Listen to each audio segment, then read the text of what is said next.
में हम इलाहाबाद में हैं, प्रयागराज, जहाँ पे 1857 की क्रांति जो भारत में हुई थी, वहाँ से कुछ इलाहाबाद से भी कुछ बहुत से क्रांतिकारी थे। 1857 में प्रयाग में अंग्रेज़ों की ढाल बन चुका था। अकबर का किला, अगर किले पर क्रांतिकारी का कब्जा होता तब क्या होता।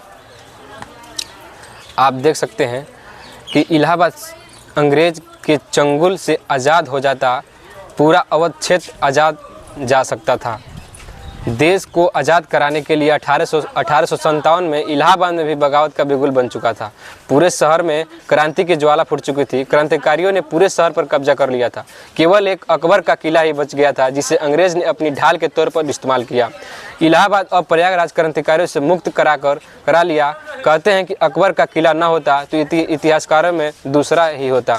संगम के किनारे स्थित सम्राट अकबर के किले को उस समय उत्तर पश्चिम प्रांत की सुरक्षा के लिए अंग्रेज़ों ने एक तरह से मुख्यालय बनाया था।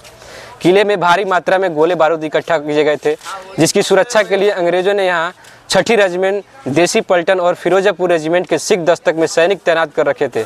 क्रांति के समय पर किले का यूरोपीय सिपाही या अंग्रेज नहीं थे, जो क्रांतिकारियों के लिए बढ़िया मौका था। इतिहासकार प्रोफेसर योगेश तिवारी बताते हैं कि अकबर का किला पर जीत का मतलब न सिर्फ इलाहाबाद अंग्रेज के चंगुल से आज़ाद हो जाता, बल्कि पूरे अवध क्षेत्र पर कराया जा सकता है।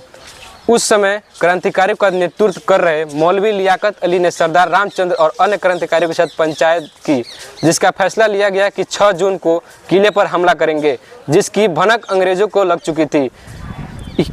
इस जानकारी पर कि बनारस में भी क्रांतिकारी आ सकते हैं, किले पर हमला कर सकते हैं, तो किले की सुरक्षा की कड़ी कर दी गई।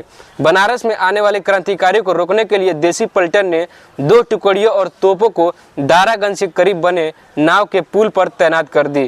किले की तोप को बनारस में आने वाली सड़क को ओर से मोड़ दिया गया। देसी सवारों की टुकड़ियों के साथ 66 तोपची 4 सिख टुकड़ियों को पैदल तैनात कर दिया गया। अंग्रेज़ों के खिलाफ बगावत 6 जून 1857 को पूरे इलाहाबाद के साथ शुरू हुई। देसी पलटन के सैनिक में भी बगावत कर दी गई। अंग्रेज रेजिमेंट अलेक्जेंडर ने भी देसी पलटन को बगियों पर गोली चलाने का मुक्त दिया, किंतु सैनिकों ने मना कर दिया। सैनिकों के लेफ्टिनेंट अलेक्जेंडर को गोली मार दी गई। कब्जा कर लिया गया। खजाने की 30 लाख रुपए लूट लिए गए। 7 जून 1857 को कोतवाली का क्रांति का झंडा लहराया गया। लेकिन यह आज़ादी सिर्फ 11 दिन की नहीं। बनारस में कर्नल नील को इलाहाबाद भेजा गया।